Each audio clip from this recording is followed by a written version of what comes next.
And welcome back to Hannity. So during my recent interview with President George W. Bush about his brand new book, Portraits of Courage, a Commander-in-Chief's tribute to America's warriors, well, I had the chance to meet some of the American heroes that were featured in the 43rd President's book, including Purple Heart recipient, retired U.S. Army Sergeant Daniel Cassara. Watch this. Was it surprising the President of the United States does a portrait of you? Did you know it was coming? I did not. It wasn't until, I want to say, maybe a Facebook post. Yeah. I don't even have Facebook, but someone did and sent it to me and blew me away. What did that mean to you? It was an honor, and just knowing that someone that has been a part of leading the free world and just took the time. And that's what I think people need to understand. He took the time. He could have gone and you know, withered away or cycled or golfed. He could have done what I wanted. I've been wanting him to bash Obama for 8 years. He wouldn't open. He wouldn't say a word. He did do that. He did not do that because this is a man of honor and integrity. And to see the 90-something portraits of great men and women shows that integrity and honor that this man has in his heart for this country. This really means a lot to you, and I know it does for all the other guys that I talk to. Guess what I call him?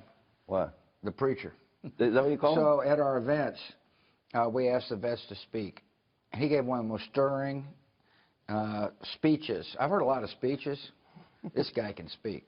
And thank you, sir. Remember that? That was do. awesome. Thank you, sir. Would you consider being a preacher? No. No. No? Okay. I love God, but I don't believe that's my calling. So.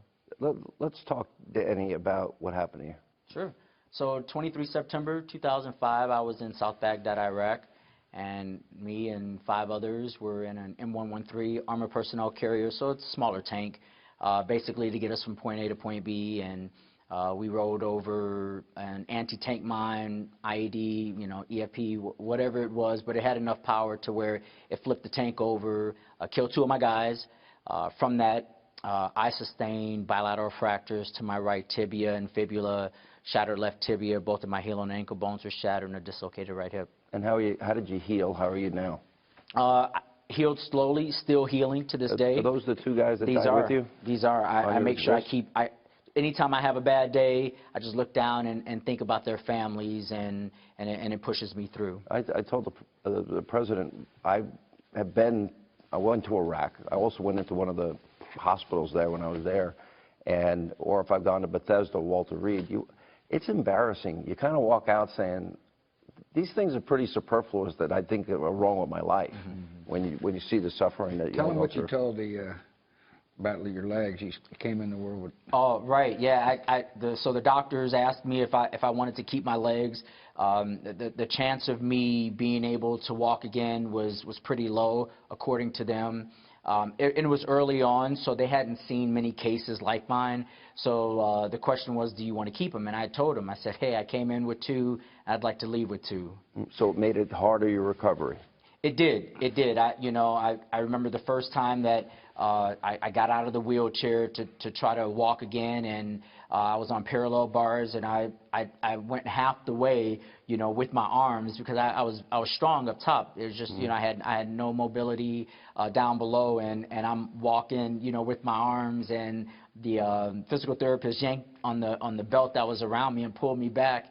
He said, no, that's not how this works, and just trying to put one foot in front of the other was very difficult. Because in other words, he didn't want you relying on your upper body strength. That is correct. Right, because when you walk, you rely on your lower body. And where are you now in terms of all your progress? Well, golfing and cycling. He's one of the few vets that's played golf in our tournament and rode the W100. So I'll answer the question. Yeah. He's doing damn good. Yeah, that's pretty good. That's a very accurate statement. I want to know what was the speech that so inspired the President? Do you remember what you were talking about? No, I mean, it was just about, just being there and just kind of how I felt and trying to be a voice for the men and women that were sitting there.